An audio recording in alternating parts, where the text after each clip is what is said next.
other things to do. So we welcome you, Cathy.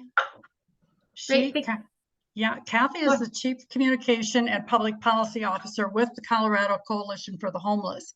And I'm sure many of you are familiar with the work of the Colorado Coalition, whose mission is to work collaboratively towards the prevention of homelessness and creating lasting solutions. And like the League, believe all people have the right to adequate housing and health care and work to remove barriers restricting access to these rights. I would encourage all of you to visit their website, coloradocoalition.org. There is a report on that site connected to Cathy's time with us today, and that is their 2023 legislative report, reviewing the work that they have done the last session and a look ahead to prioritize things that they'll be working on for the next session. So before I turn the conversation over to Cathy, I'm going to ask everyone that's here to mute, and in making the best use of her time, if you have questions or comments during your presentation, to just put those in chat so that we're able to respond to those following her presentation. So with that, Cathy, I'm going to turn it over to you. Great, thanks, Trish. Hi, everyone. As Trish said, I'm Cathy Alderman. I'm the Chief Communication and Public Policy Officer for the Colorado Coalition for the Homeless. I've been in this role for about 8 years, and so have a lot of experience in housing and homelessness policy, much of which I'd like to share with you today. I do have a presentation, and I'm happy to send this presentation after our meeting today to make sure that you have all the information. There's a lot more information in this presentation that I'm going to talk about with a lot of links. So hopefully it'll be a useful resource for you as you start to think about maybe what the League wants to do in terms of getting involved in policy regarding housing and homelessness in the state of Colorado. Thanks, Trish, for stating what our mission is.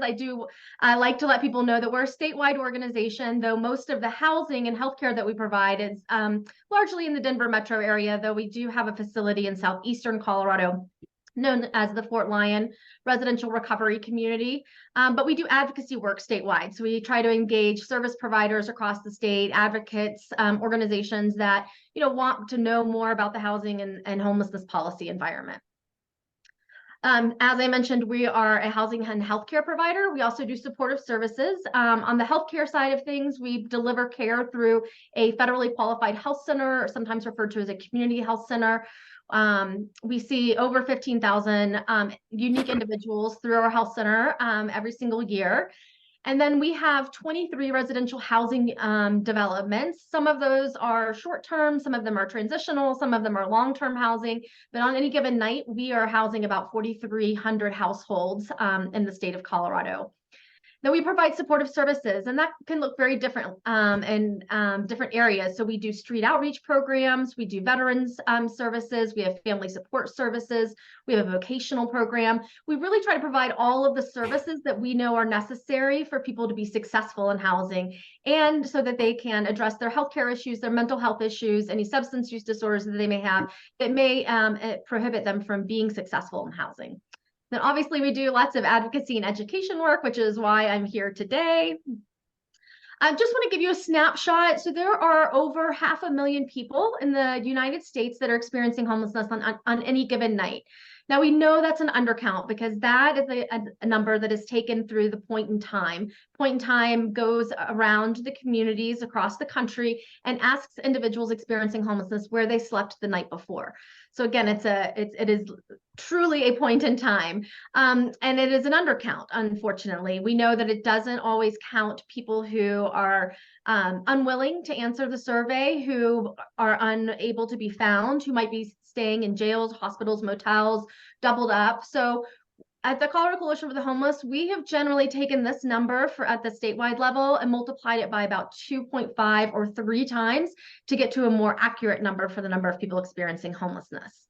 So in Colorado, we estimate that there's anywhere between 10,000, just under 10,400, which was the point in time from 2022, to 53,000 people experiencing homelessness. And that 53,000 number is the number of people who were using Medicaid over a year in 2019 that identified themselves as experiencing homelessness. Some of the other data points that we look to include student data.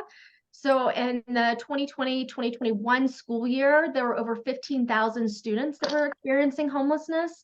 And we know that students don't experience homelessness alone, right? They have siblings or parents, grandparents, cousins.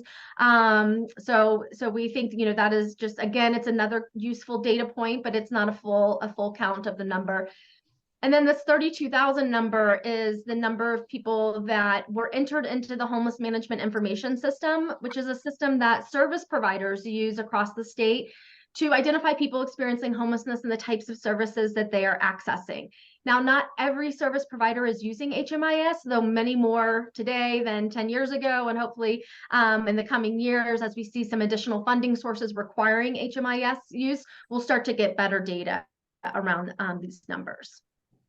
In the Metro Denver area, we know that there are anywhere from 3 to 28,000 people experiencing homelessness. Again, you can see these different data points that count the number of people experiencing homelessness, including HMIS data, point in time. The VI SPDAT is a tool that service providers use to do vulnerability assessments for people experiencing homelessness. These vulnerability assessments are required in order for them to enter into the One Home system, which is a coordinated entry system for housing resources. And then the McKinney-Vento data is also that Department of Education data that I mentioned.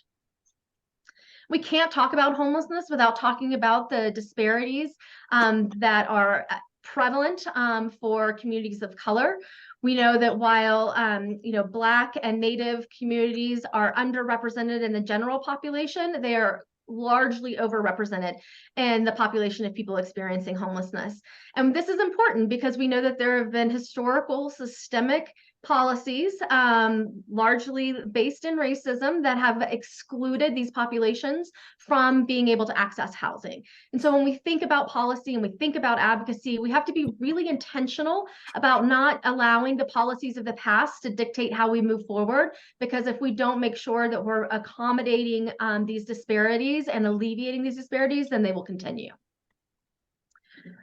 So, you know, I always say the causes of homelessness, there is a single solution to homelessness. Now, it's not one size fits all for every single individual, but it is a single solution, and it is housing. And anyone who tells you that homelessness is not a symptom of our housing crisis is just failing to fully understand the issue. But housing issues have largely been driven by, as I mentioned, systemic and institutionalized racism, you know, the perpetuation of generational poverty, the inability to build strong safety nets through public benefits and providing and reducing barriers to the benefits that people are eligible for. And we know that access to healthcare can be really difficult for individuals who are experiencing homelessness, and can sometimes be the reason why people fall into that cycle. And then our federal government just has not kept up with the pace of the crisis. Our state government has not kept up with the pace of the crisis. Our state government doesn't invest any state funds in homelessness resolution or prevention until this coming fall, when Proposition 123 funds will start to flow. We've seen local governments make investments, but local governments alone cannot solve the crisis of the magnitude that we're seeing. But as I said, the main causes are housing costs and the housing shortage. And frankly, wages haven't kept up with the cost of housing, but in Colorado, wages are actually increasing at pretty healthy levels, but they're not increasing at 20%, 25%, 30% like housing costs are. And so there is a scenario in which wages may never catch up to the cost of housing. In Colorado, in order to afford a 2-bedroom rental, one must make over $32 an hour. And as you can tell, that is nowhere near even what our minimum wage is in the state of Colorado, which is over $12, which is far ahead of the federal minimum wage. And then in some cities like Denver, we are approaching a minimum wage of $18 and $20, but it's still nowhere near the actual housing wage needed to afford housing in Colorado, because housing has become so expensive. We also know that people who are housed, and especially if they're living on a low income or a fixed income, they're cost burden or extremely cost burden, meaning that they're making very difficult decisions about whether to pay rent or go to the grocery store, pay rent or pay their medical bills, pay rent or pay for childcare. And the more cost burden a household becomes, the more, I guess, the greater likelihood they are to fall into the cycle of homelessness from not being able to pay rent. So then as those housing costs increase and wages don't increase, the cost burden increases. And we're seeing more and more low income and fixed income households falling into the cycle of homelessness because housing is far outpacing what they're able to bring in income.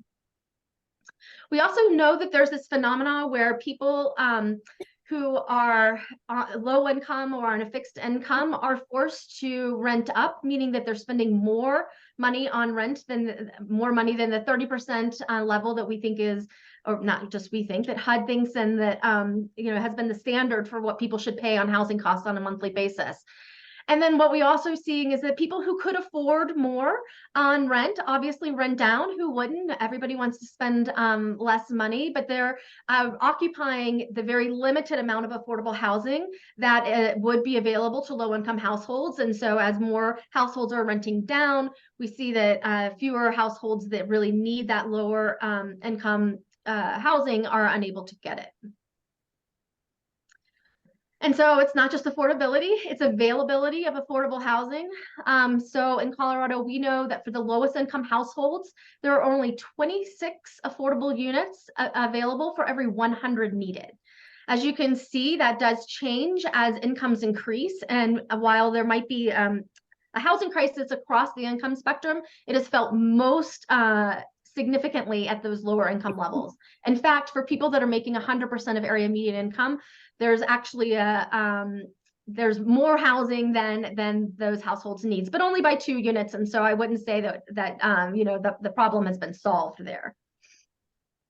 So across the state, we know we have a deficit of somewhere between 123,000 and 225,000 affordable housings, and this is markedly prevalent at those low income levels. We also know that as rents increase, we also see increases in homelessness in any given area. And housing, from that renting up and renting down phenomenon, we know that households that could afford a home would be moving out of rental housing and maybe freeing some of that housing up. But unfortunately, housing costs for home ownership opportunities have also increased significantly. As I mentioned, I think it's important to think back about what causes homelessness and then what are some of the symptoms of homelessness. And so we know that it's the housing market that is really the driver of homelessness, but then there are things that can make homelessness worse or make homelessness harder to get out of, including mental health crises, public assistance, substance use disorders, more stressors on people that are living with poverty, and then just pressures on our system in terms of people moving. We've seen a large population increase in the state of Colorado. And so we know that that's also putting pressure on the housing market and on our public resources. So I'm going to just talk a little bit about some of the strategies to address homelessness. And we talk about these strategies because we want to pursue public policy and advancement of these strategies. And the first one is prevention. If we can keep people housed, it is so much less expensive than it is to have them enter the cycle of homelessness and languish through and cycle through these emergency systems. And so we believe that we need to make stronger investments in rental assistance and vouchers, on eviction prevention, on providing case management and supportive services to people that are currently housed and just need a little bit of support in order to stay housed. And then making sure that people have access to the benefits that they're eligible for.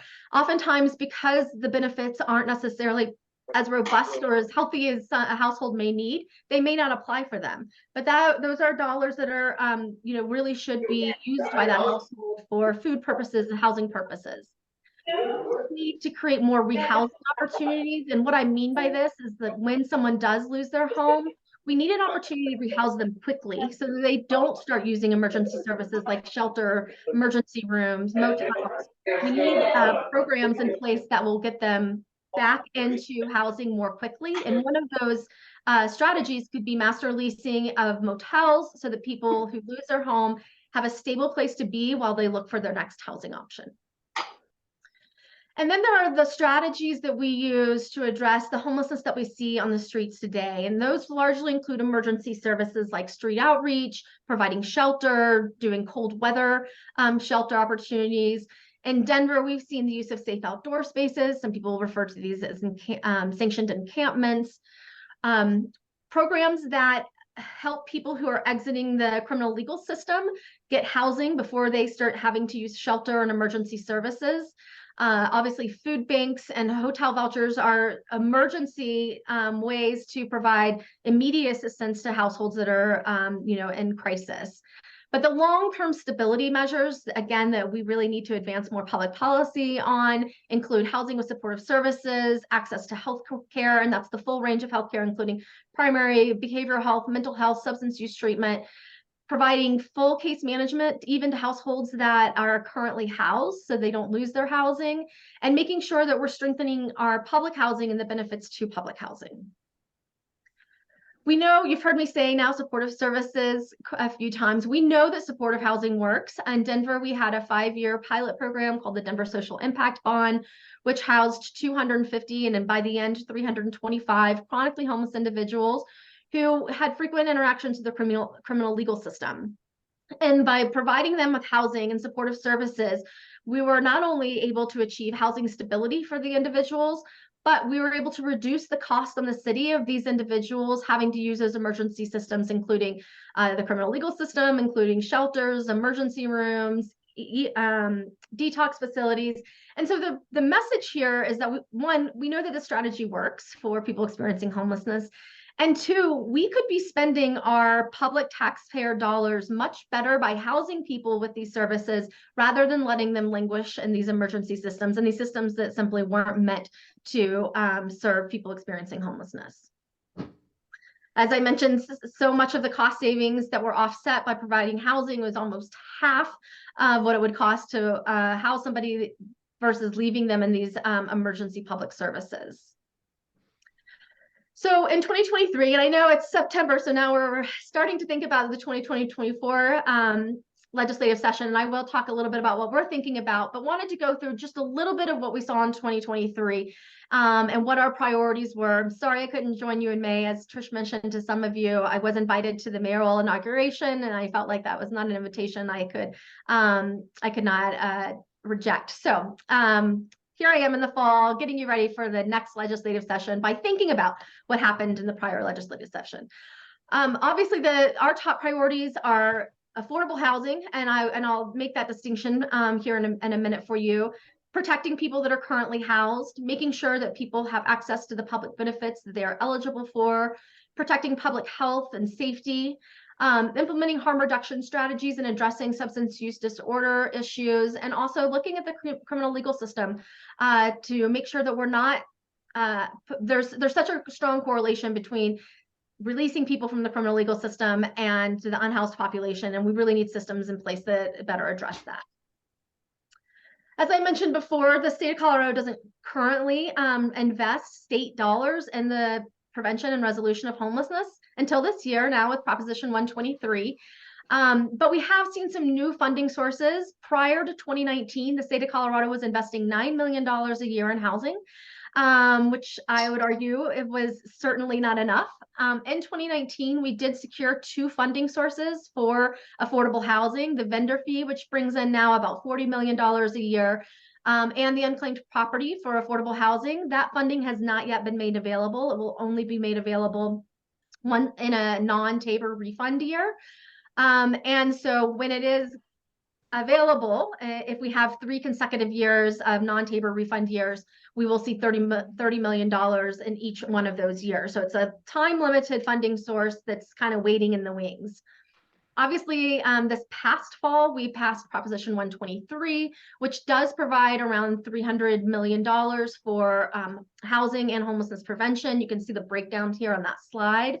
And then last legislative session, so 2022, we were able to allocate about $650 million of American Rescue Plan Act funds that are currently being spent today.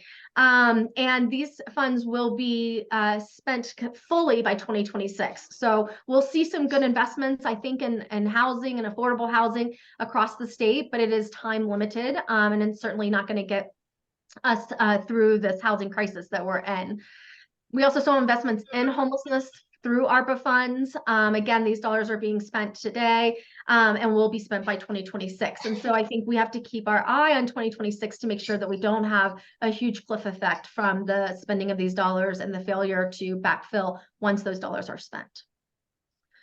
Some of the other priorities that that we really feel like we need to advocate for when we're in the state legislature happened through the land use policy discussions that I'm sure all of you followed with a great interest. And really what we were focused on is that there were many of the land use policies being proposed were to upzone, allow for greater density, build around transit. But what we didn't see at the start of that is any affordability requirements around that. And so I often say, if you allow a developer to build more, they get to sell more or rent more and make more money. And the very least you can ask is that they give some affordability back to the community. We also didn't see a lot of efforts to prevent displacement and gentrification, because we know that when you upzone, when you allow for greater density, especially in lower income neighborhoods, it always displaces the families and generations that have lived there forever, because who can't afford to take a cash offer for their house, even if they can't turn around and use that cash to buy another home. And so we are really focused on making sure that there are affordability requirements and anti-displacement measures in the land use bill. Obviously, the land use bill didn't pass, but we expect to see pieces and parts of it come back, and those will be the things that we're focused on. We're also trying to find better state funding for supportive services funding so that it can align with housing investments. So as we're building affordable housing for low and fixed income households, we need to make sure that the supportive services are available. There's a current state pilot program to align American Rescue Plan Act dollars with housing vouchers through HCPF, or the Healthcare Policy and Finance Agency, which is our Medicaid agency. Many states across the country allow for Medicaid to pay for supportive services because it results in cost savings, and it means that people will stay housed and won't be using expensive emergency room services because they're able to attend and go to their regular doctor's appointments. We'll continue to focus on keeping people housed through renters protections and eviction resources, advocating for more vouchers, especially those vouchers that can rapidly rehouse somebody.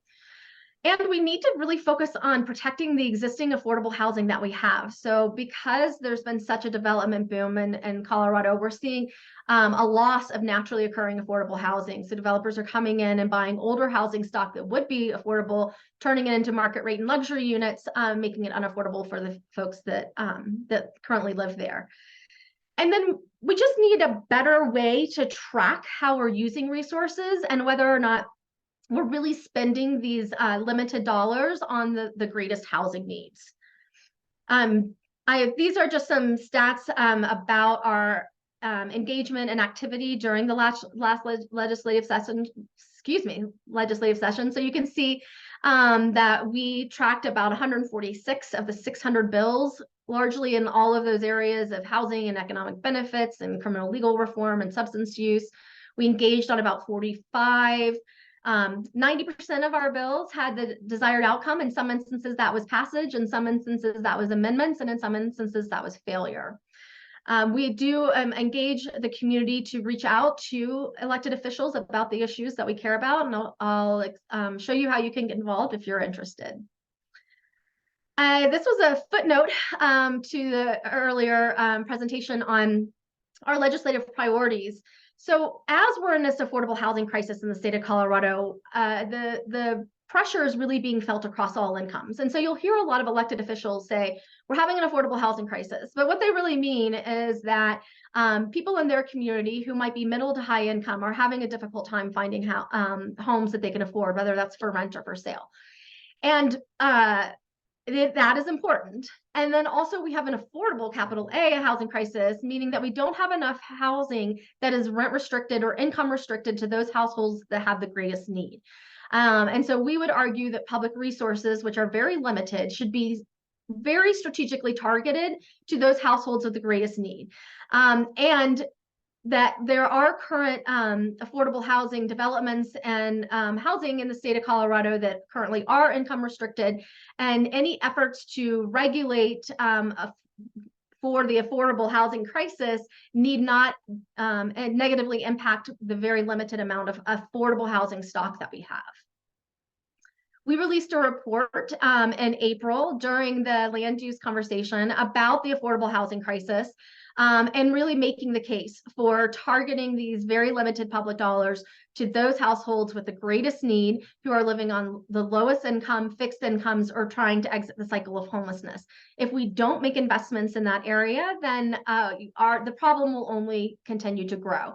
And unfortunately, what we're seeing is a trend to make investments in the middle income housing or even higher income housing, with the idea that it might trickle down to low income households. And just like trickle down economics, trickle down housing is never going to serve those households in the greatest need.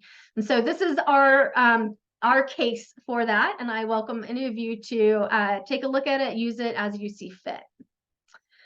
Some of the housing legislation that we worked on is here. I'm not going to go through all of it because I've provided links, and you're more than welcome to take a look at this. But really what we were looking at for each of these bills was ensuring that we really are getting the greatest level of affordability possible, and making sure that we're not doing anything that could negatively impact the current stock of affordable housing. So for instance, with Senate Bill 1, the Authority of Public-Private Partnership Unit for Housing, this allows the state to use state land for affordable housing, but there was nothing in the language that said it needed to be targeted for low-income, fixed-income households or households exiting homelessness. Again, public land is a very limited public resource, and it should be targeted to the greatest need. And so we were able to get some language in that bill to ensure that it at the very least, that these properties were being used for what the community could show was the demonstrated need. Most communities do have a very pronounced need for deeply affordable housing. The affordable housing right of first refusal was vetoed by the governor, and we will likely see some version of this come back. And I think that it will be focused on making sure that at the very least that those currently income restricted properties are maintained as affordable housing moving forward, even if the covenants on them have run out because the tax credits have expired or the funding source has lived its life. We know that there's going to be some implementation to Proposition 123, probably moving forward. We may see a bill every year that looks to go back and kind of fix some of that. Unfortunately, this session, what we saw was an effort to try to use Proposition 123 funds, which were targeted for 80% area median income households and below, for higher income households. And we're seeing, as I mentioned, we're seeing that as kind of a movement within our state government to use limited public dollars for higher income households, which means that the lower income households and the fixed income households and those exiting the cycle of homelessness are just continuing to be underserved. House Bill 1255, which prohibited the growth limitations that we've seen some local governments implement because they want to restrict growth, restrict population growth. Well, we know that that impacts low-income households the most because as housing supply decreases, costs go up and those households are left out. And I talked quite a bit about the land use bill already. We also saw a number of renters protections, again, things to reduce barriers for people to get into rental units, also ways to help people stay housed that are currently housed. I will say that the governor this year, when signing some of these bills, has put out a public statement saying that he thinks that the renters protection initiatives that have occurred over the last 5 or 6 years have resulted in kind of a hodgepodge of laws and regulations that might be more and more difficult for landlords in the business community to comply with. And so he's expressing a reticence, I think, for additional renters protection legislation that doesn't come with a lot of stakeholder engagement up front. Obviously, just cause eviction and local rent control are two really big issues that I think our General Assembly will continue to try to tackle. And the governor has been very clear that these are two issues that he doesn't think are necessarily going to help the housing market. And so I just think there's some tension there, and whether we can get through that in coming legislative sessions is, up to the crystal ball.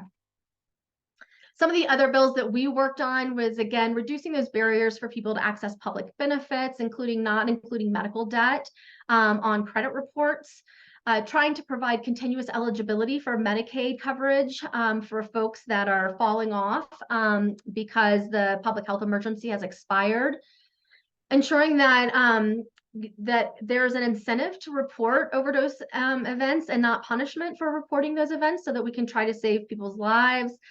And then one of the things that we did work on quite a bit is the overdose, and I see that that is now misspelled, prevention center authorization to provide safe use sites for people who do use drugs. This is in an effort to provide some harm reduction strategies to get people connected to services so that they might engage with potential recovery services moving forward. It failed, and it's likely to come back again. This is a link at the bottom of the slide to our full legislative report, and you can read all about the bills that we were engaged in on last session. As I mentioned, our priority for implementation of Proposition 123 was to ensure that it was used specifically for the households for which voters approved its passage for, and that nonprofit providers could access the homelessness response funding, whether or not a local government opted in to the housing growth and the permitting requirements. And we thought we might have to do legislation. We did work on a piece of legislation to work on those targeted households to the income levels that the voters passed, but we were able to achieve getting access to the homelessness resolution funds for nonprofit organizations without legislation and just through a statutory interpretation. And here's what Division of Housing put out about that statutory interpretation, saying that nonprofits, regardless of what the local governments do, can access these funds, because we just thought it would be wild for voters to assume that nonprofits would somehow be subject to a local government's opting in, when we know that nonprofits are really the organizations that are largely involved in homelessness prevention and resolution. So the things that we're looking ahead to for next legislative session, as I mentioned, the land use bill is likely to come back in pieces and parts. We know that the housing needs assessment, housing planning, and strategic growth initiatives were key components of that bill. And we know that in order for those parts to be effective, they must have affordability measures and anti-displacement measures in there. And that's something that we'll be keeping an eye on and probably working directly to craft the language around that. As I mentioned, the state doesn't have a statewide homelessness funding source or strategy. And so we think it's probably time to really start having that conversation very seriously. Some local governments have stepped in and are making efforts, but we also could start looking at how a regional approach might really feed into a statewide strategy. We are looking at something to assist people experiencing homelessness get access to IDs, because there's a very limited funding source for folks to not have to pay that fee for getting a replacement ID. And we know that that's one of the biggest barriers to housing for folks exiting the cycle of homelessness.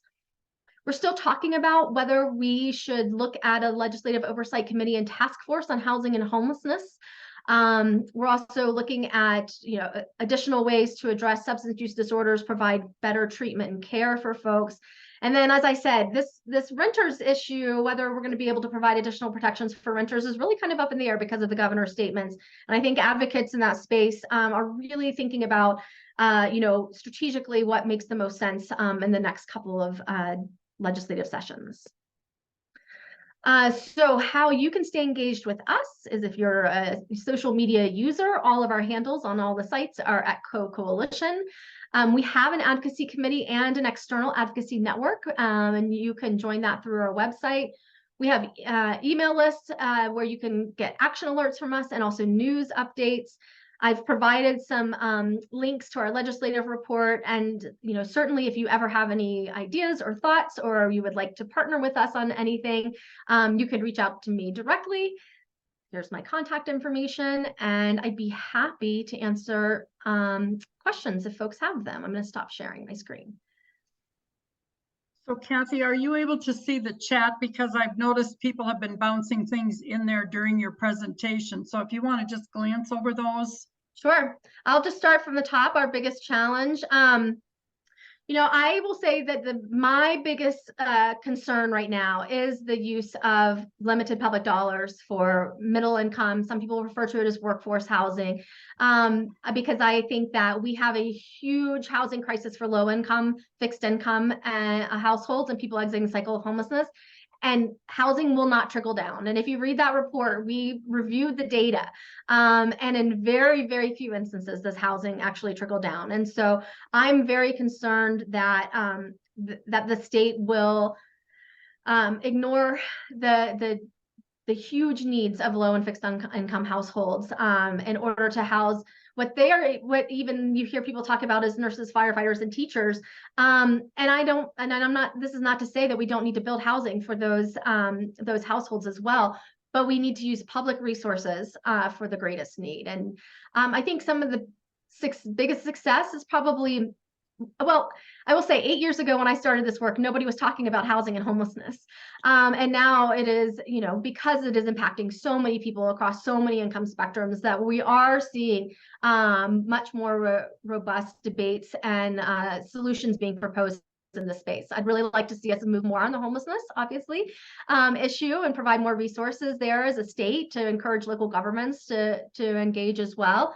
But I do think that we've made a lot of progress in the area. How can folks support our work? Join our email list. Join us for our lobby day. We have one every single year. If you're on our email list, we'll give you the opportunities to engage with legislators, and would really appreciate any support. And then opportunities like this, just to come and talk and chat and you know, get information from you and provide information to you and see what we can do with that so we can work together moving forward.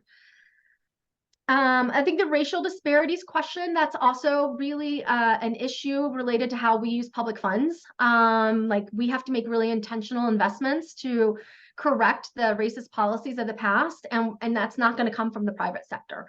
All right, so we're going to have to really push our government to make those investments and make sure that those households that have historically been pushed out of housing or had so many barriers to accessing housing that they've never really been there, we have to be really intentional about that. And I think we can do that through public funding.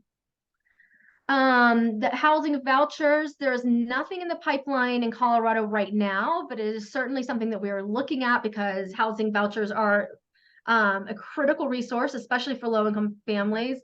Only 1 in 4 households who are eligible for a voucher actually receives one.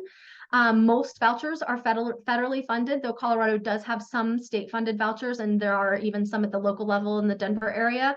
But we need greater investment, because we know that that is a really critical way when housing costs are increasing at the rates that they are in places like Colorado. Housing vouchers are sometimes the only way to make up that difference between wages and housing costs.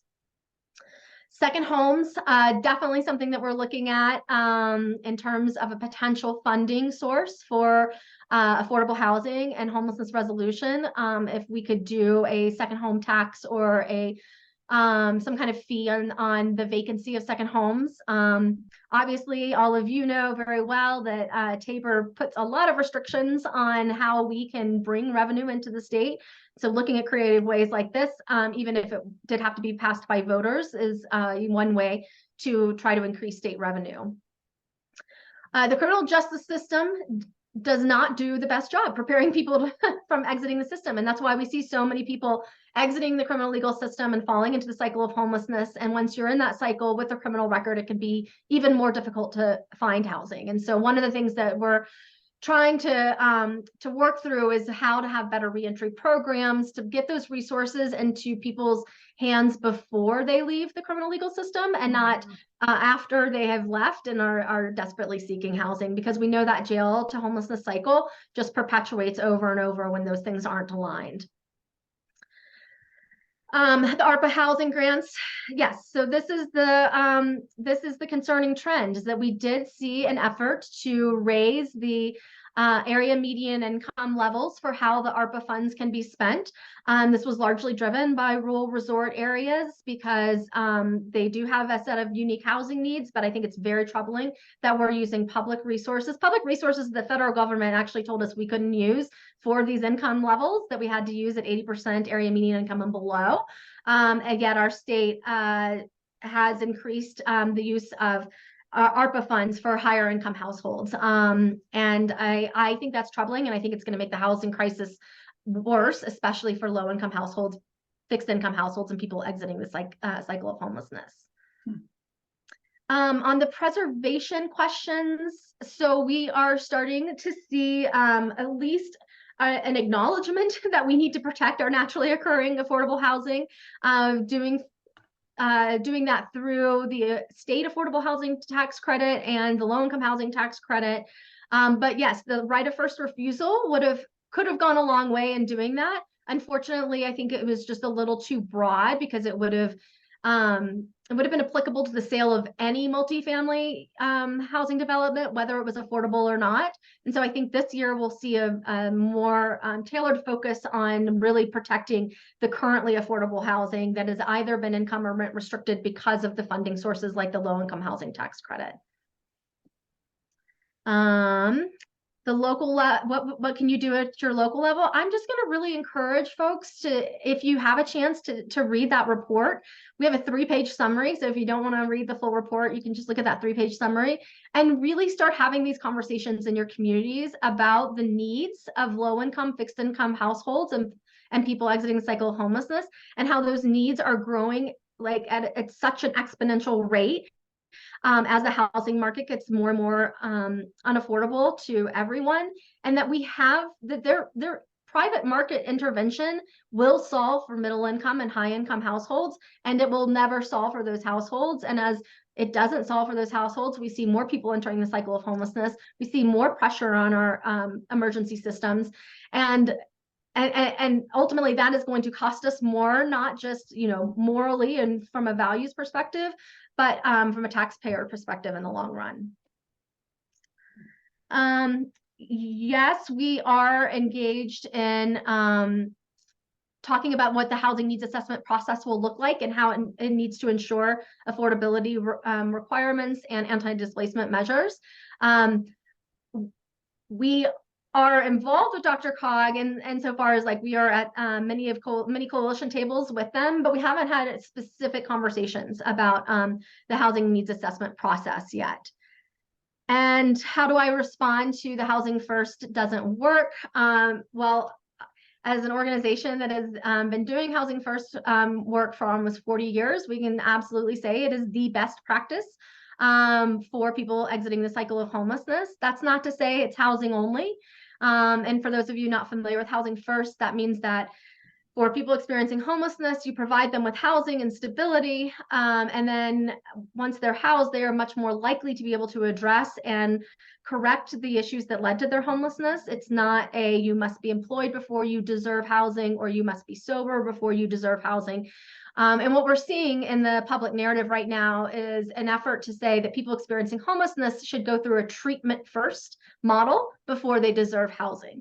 And I think that that's flawed for many reasons. One, it assumes that everybody experiencing homelessness has a substance use disorder, which is simply not the case. It also assumes that there might be one form of treatment or recovery that's going to work for an entire population of people that might be struggling with a substance use disorder, which also is not the case. And 3, it is much easier to address substance use disorders or any other health condition once you're stably housed. And we see that time and time again in the data. We see that time and time again through our own experiences. And in an effort to implement this treatment first model, proponents are arguing that we shouldn't invest in supportive housing, that we should divert funds for supportive housing and long-term housing and invest all of it in this treatment first model. Well, let's just say we did that and we got everyone treatment for substance use disorders, whether or not they needed it. What are they going to do after that recovery if there's no housing on the other side? And so I just think the treatment first, while it might be appropriate for some individuals, is not a model that we should try to monolithically lay onto an entire population of unique individuals. I think that's it. Does anybody else have any other questions that they would just like to raise their hands and ask, or conversation points or discussion points?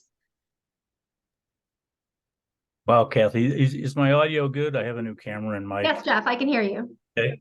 Okay. I live in Gunnison, so rural community, but I have two questions for you.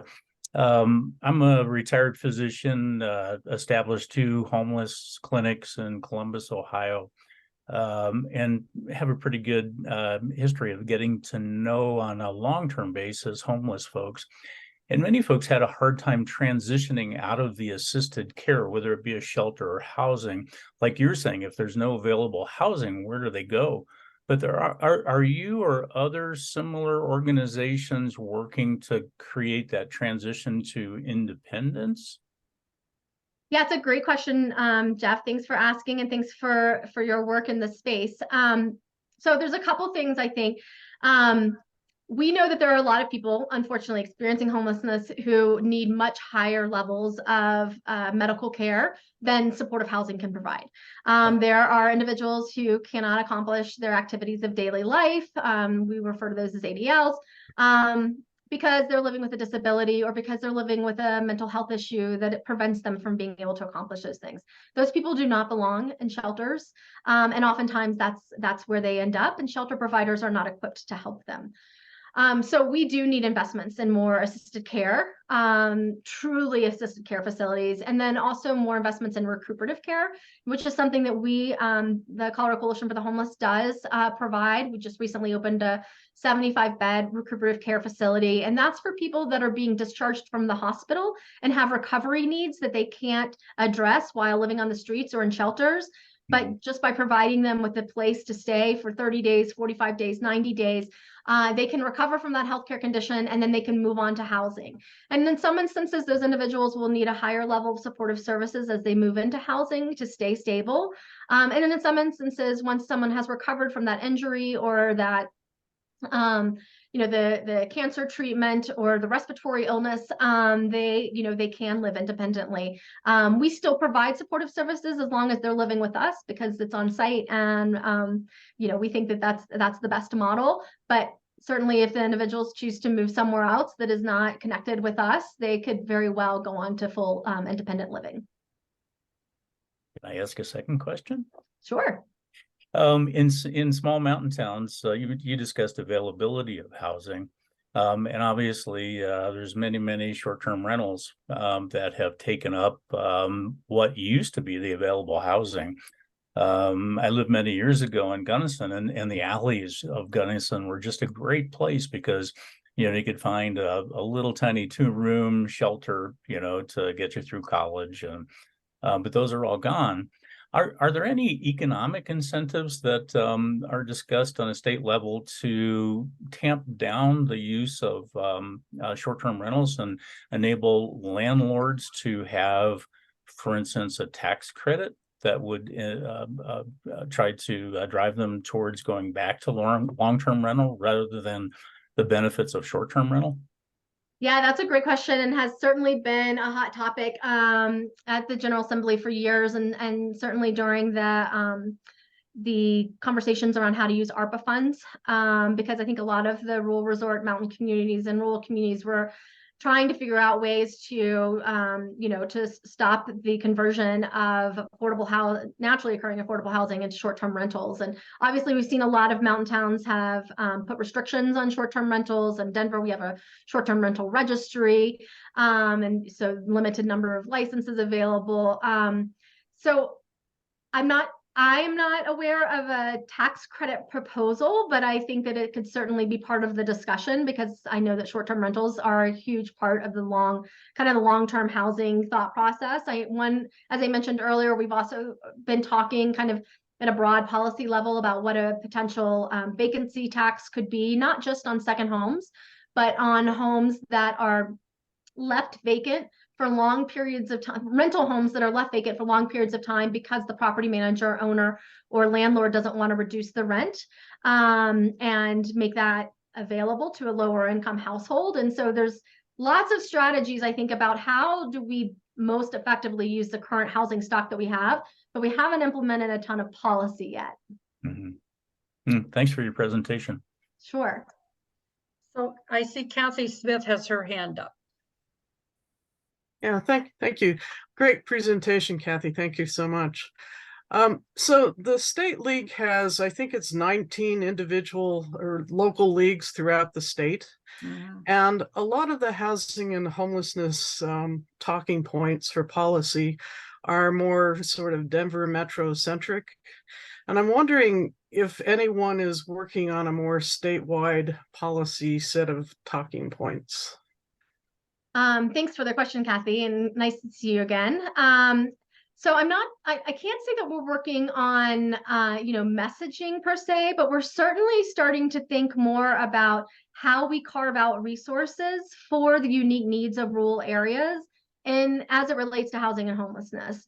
So, and I think a lot of this came up during the American Rescue Plan Act funds when we, really started to hear from rural communities, that said, look, if we could build 20 units of supportive housing instead of 100 units of supportive housing, that would be enough. But it's the tax credits are so competitive that we can't get the tax credits for these smaller developments. And so in some instances, we tried to make some carve outs for some of that new funding that said that rural and rural resort areas kind of had first shot at the funds. But if they didn't get applications in for the funds by the end of, I believe it's this year, then those funds become available for the entire state. And I think we'll continue to see efforts like that, because it's, so much of the deeply affordable housing and targeted affordable housing is dependent on very limited competitive public funds.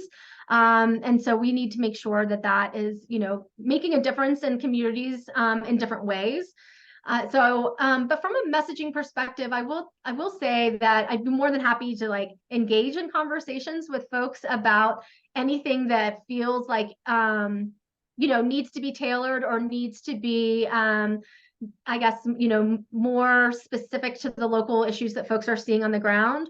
We do work with a lot of other service providers across the state of Colorado. And so we're connected with them, and not all of them have advocacy efforts, right? So we hear from them on how to deliver services, on the needs of the households on the ground that are struggling with housing insecurity and homelessness, but they're not necessarily making those cases to elected officials. And so I think one of our responsibilities and one of our efforts is really trying to engage more people and talking, especially to the elected officials in those areas, because as I said, this conversation about investments in middle income housing are largely being driven by rural resort areas and some urban areas that don't have a desire for deeply affordable housing in their communities because of exclusionary policies. And their elected officials are only hearing from the people that are promoting those ideas. And so if we don't have people talking about the real struggles of households on the ground in their communities, then they're assuming that they're addressing the problem that's being brought to them.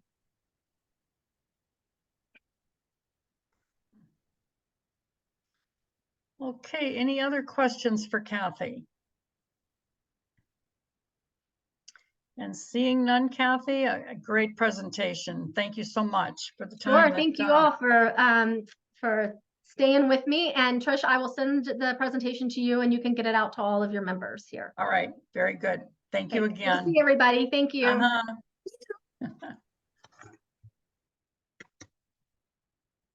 Okay, well, any reactions, responses to this presentation? That was really informative. Yeah, I was so glad. She really is a good speaker and covered an awful lot of stuff in a short time. Yeah, a lot. Yeah, a lot to think about. Yeah, because I think all of our communities are, to some degree, wrestling and dealing with best ways to help those in those situations. So otherwise, Trish, one quick thing. While we have sort of statewide representation here, wanted to let folks know that the Arapahoe Douglas League has, a couple of years ago, I guess now, made a housing and homelessness position. And the Jefferson County League is currently looking at concurrence with that position.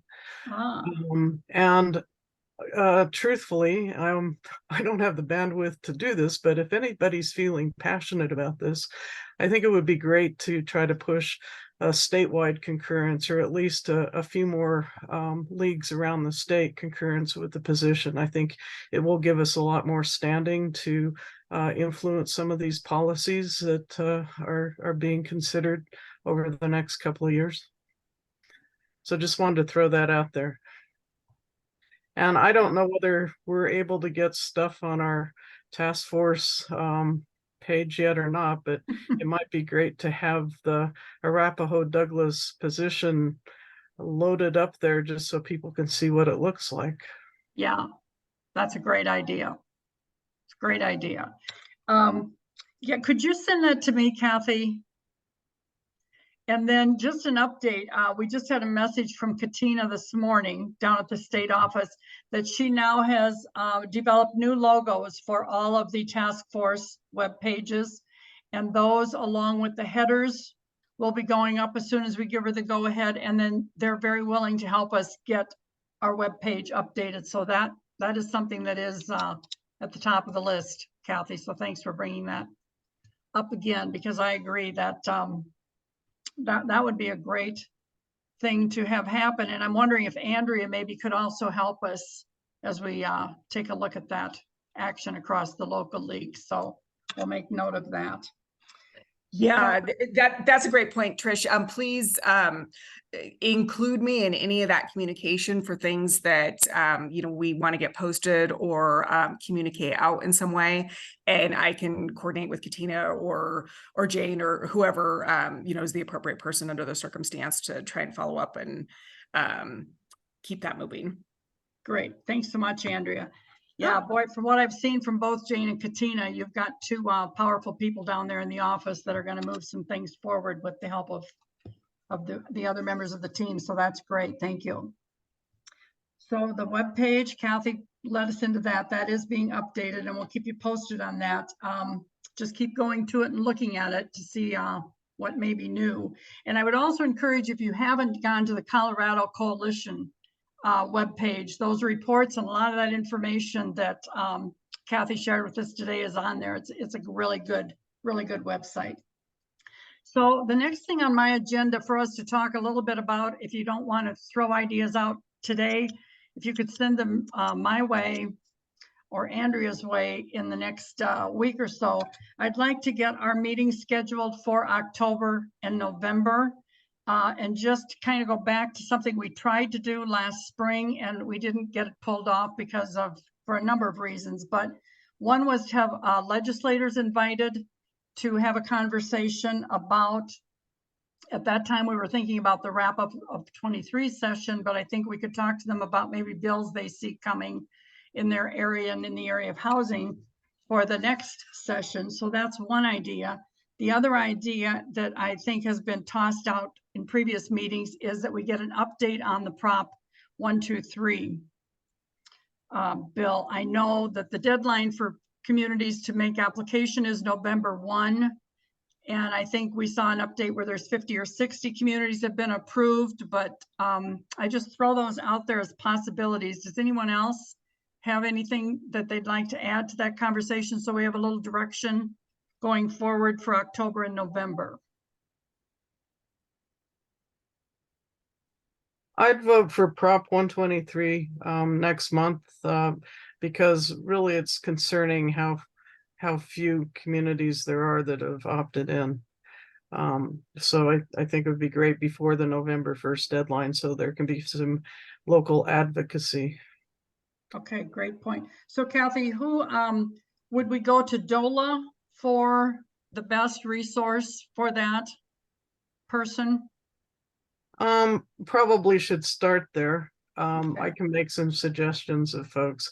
There's some folks in Chaffaa too, and they have been making webinars for people to watch, but I think they need to kind of do a little bit of a different webinar to let the people, it's been mostly directed to the local governments and developers.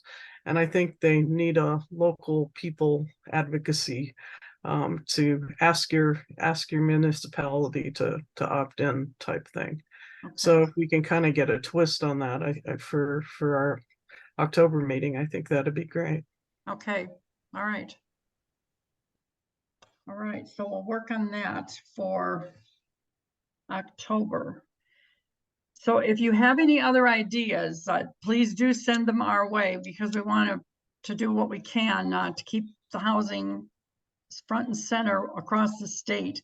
And I'm so glad we have representatives from other parts of the state. As Cathy said, rather than just the Denver Front Range area, we need those leagues active with us out in the rural communities for sure.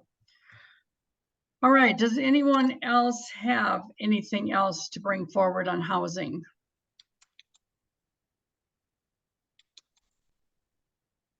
Okay, seeing no additional conversation, I think we had a great presentation. Once Cathy sends that slide deck to me, I will send that out to everyone that was in attendance today. So you have that to use at your local league level as well. So I thank you for the time to come today. And like I said, check into our Housing Task Force website for more updates and information about that October meeting. We'll get that info posted as soon as we've locked in our speaker. Okay? Okay. All right, you bet. Thank you for coming today. Bye-bye.